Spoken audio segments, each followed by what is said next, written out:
Ayan, nagbasa-basa kasi ako ng mga comment ko about Sound.me. Ayan, marami kasi nagko-comment sa aking comment section about Sound.me. Ayan, nagre-regard sila kung paano ba ang gagawin. Ito po ang nabasa ko dito. Ayan, bali po may Sounds.me app na po ako. So, ayun, yung Sound.me app po ay madadownload po yan sa Play Store, mga sisi, mga madam ko ha. At kung meron na kayong apps, ayan, di bali po, i-open lang natin ang apps and then ililink lang natin yung mga ating mga account doon. So, ayun, may instruction naman siya, babasahin nyo. Ayan, step by step mga sisi, mga loads ko. Sundin nyo lang siya. Ayan, if needed po, na referral code na ilagay nyo. Ayan, use my code to get more higher campaign, mga madam, mga sisi ko ha. Ayan, ilalagay ko sa comment section ng aking referral code.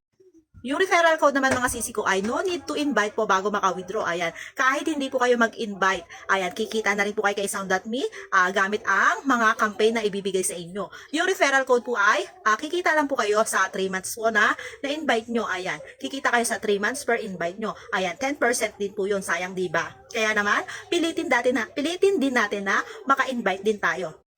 Para naman, meron na tayong kita sa campaign, meron pa tayong kita sa referral code. Ang Sound.me po ay gagamitin lang po natin yung mga sounds na ibibigay ni Sound.me. Bali po, magbibideo po tayo sa TikTok na gamit yung sounds niya. So ayun, kung may katanungan kayo, mga sisi, mga loads ko, mag-iwan lang kayo sa comment section at sasagutin natin yan. Ayan, kung nakatulong tong video na to, pa-follow, like, and share na po.